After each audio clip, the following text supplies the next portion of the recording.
Hey guys, Shane here, Pocket Knife Review. You guys all know what this is. This is what we spend our entire lives chasing after and burning up our years, trying to possess and get more of. And they say it's the root of all evil. However, it also provides us with many things in life that makes us happy. The reason I laid this particular amount of money out here, money's not easy for me to come by anymore these days, but this is on average about where I stop spending as far as a knife goes. Get that out of the way. And what I wanted to talk about today, guys, is the actual value of a knife. And I'm not talking about this. I'm not talking about just what it costs you in money, because money is also your time. I'm talking about many different things that go into the value of a knife. When I got into knife collecting and started getting interested in knives, I was buying things like this. This is a Ganzo. This thing's made in China. It's sold by a Chinese company. It's shipped out of China. Every penny of the profits off this knife go to China. That I know of, and you can correct me if I'm wrong, but I don't think a single American benefits from the sale of this knife. And I'm not bad-mouthing that. I'm just bringing that up because this plays a lot into what I'm talking about value. There's many different things you can measure value in. This is also a Chinese-made knife made by an American company that apparently somebody in America does benefit from the sales of this knife, and I guess that's better. When most people think about value, they think about, is this knife worth what it cost? I'd say yes, it is. This was a $40 knife. I needed to make a few modifications to it to make it what I needed it to be. I opened the lock bar access up some. I opened the finger troll up some to fit my big fat American fingers. Cut the swedge off the back of it just because I thought it looked better. $40, is it worth that? Yeah, I think it is. There's one thing missing from this knife, and that is pride. Pride in ownership, pride in who made it and who I bought it from. And that's what I want to mainly talk about in this video. For about the cost of this knife, just a few dollars more, I could have bought another one of these knives. Not exactly popular anymore. Great knife. Quality-wise, value-wise, probably a better knife than this, in my opinion. But even with this $20 price tag comes something that's not in the spec sheet. When you look it up on Blake HQ, it's not something that you can see or feel or smell or taste. It's just something that is there when you experience it, and that is that this knife was made in America by Americans for an American company. Every dollar that was spent making this knife and every dollar that was made benefited Americans. I want to give you a little brief backstory on why that's important to me. I live in a town called Gadsden, Alabama. In our area, there were a few major industries that fueled this town. One of them being a huge steel mill. One of them being a huge Goodyear tire and rubber plant. And we were also right in the heart of what we called sock country. There was a lot of fabric clothing mills around here that supplied clothes for people all over the United States. It was a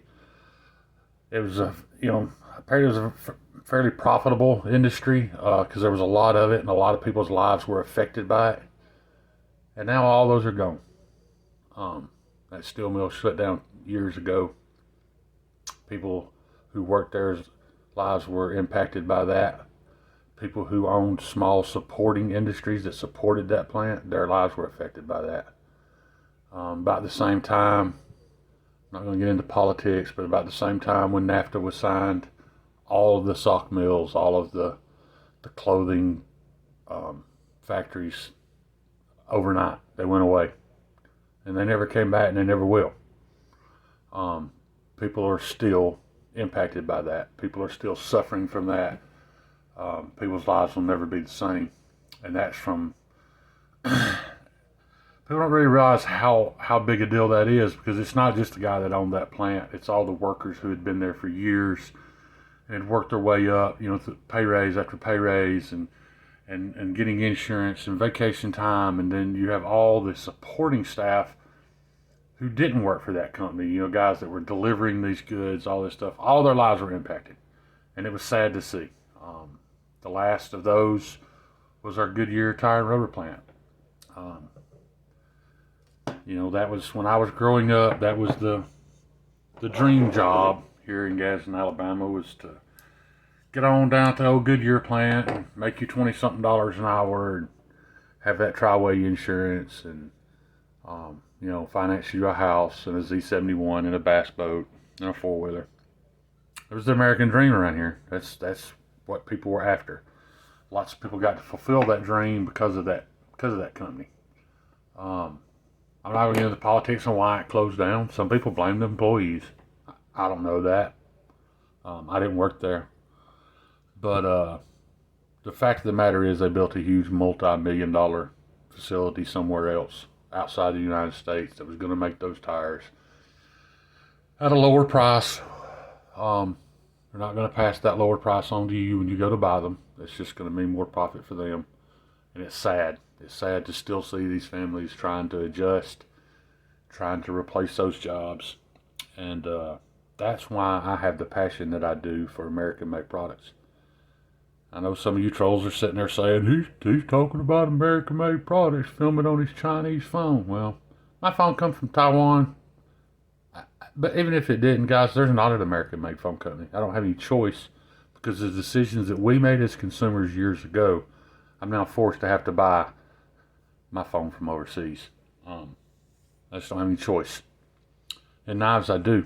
So I choose to try to buy as many American-made knives as possible.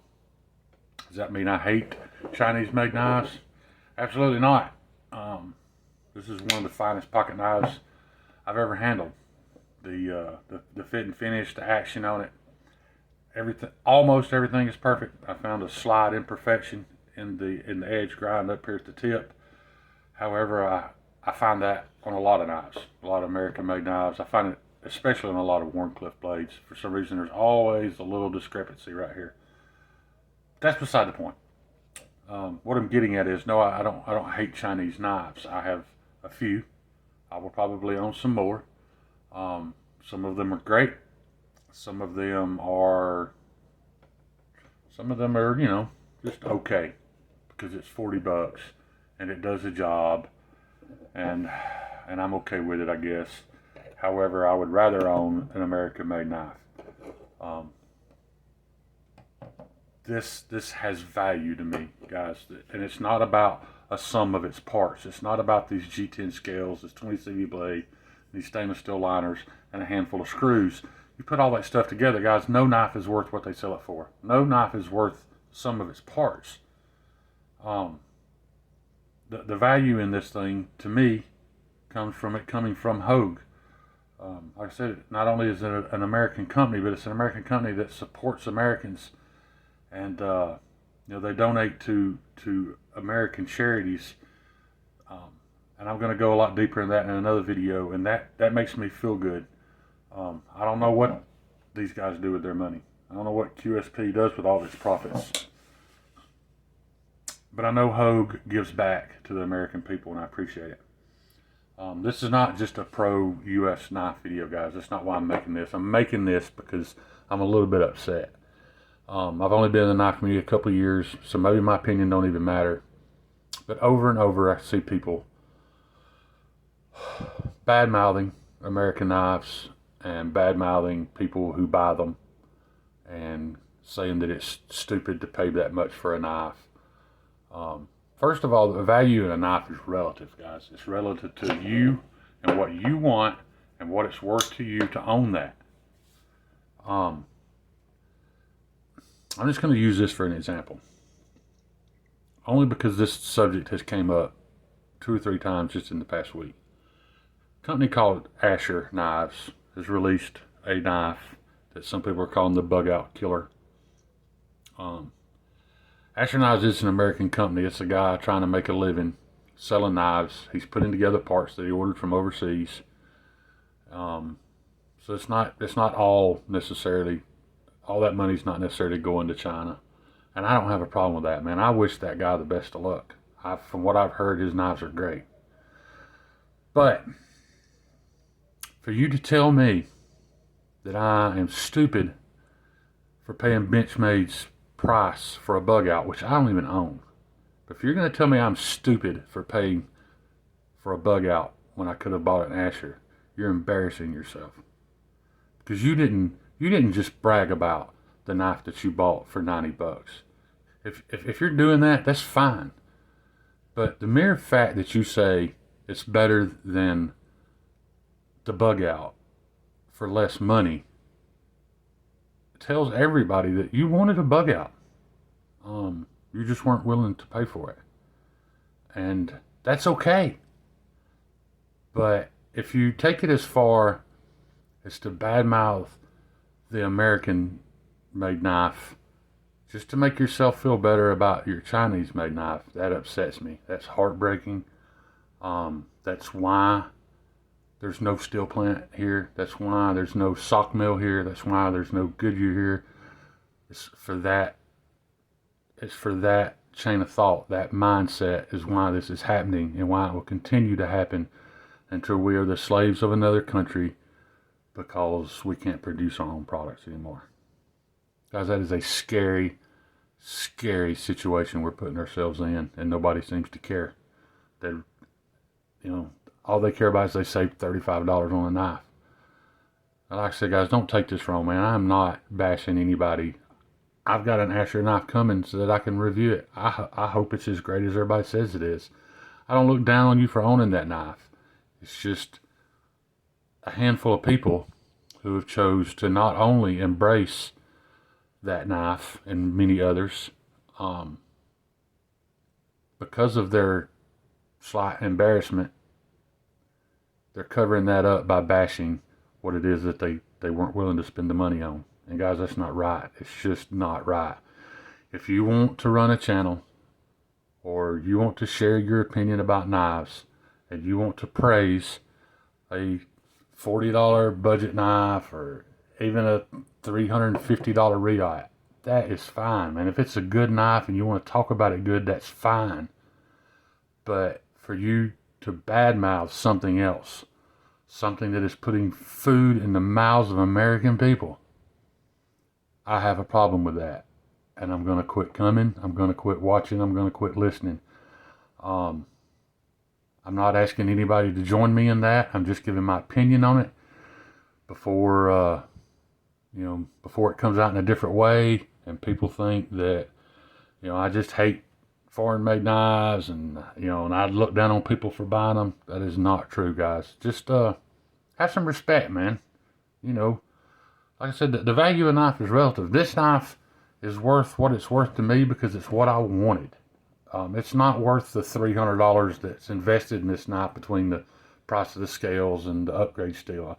I know it's not, but it's worth it to me because it makes me happy and it brings me some pride in the fact that I have a knife that was perfect ergonomics and to me a perfect blade steel that benefited an American worker somewhere. So guys, somewhere in one of these companies, your neighbor is there, man. Whether it's Joe next door or that single mom raising her kids, buying braces and sending their kids to college, places like this is what makes that happen, and that makes me happy, and that makes me want to purchase from them. And if you don't want to purchase from them, that's fine. But other than that, shut your mouth. You don't badmouth people who buy stuff like this and call them stupid. It just makes no sense. Ask your granddad what he would think about that. What his opinion on you doing that is, because it's sickening, and I'm tired of it. I just wanted to get my 2 cents worth out there. Maybe some of you guys unsub because of it. If so, I'm sorry. It's just the way I feel. I just want everybody to know exactly where I stand. It's not that I dislike foreign made knives. It's not that I think less of you for buying them, because I have bought them. I bought this knife a month ago. It's not something I just started doing or just quit doing. However, I'm not gonna walk around with this knife and tell everybody I run across with a Spyderco in their pocket that they're an idiot for paying that much for a knife. Just not gonna do it. Anyway, that's all I got for you guys tonight. Like I said, I hope it didn't come across wrong, and I hope I made my point without being rude, but that's it. And I appreciate any of y'all's time y'all spend with me. Peace. Love you guys.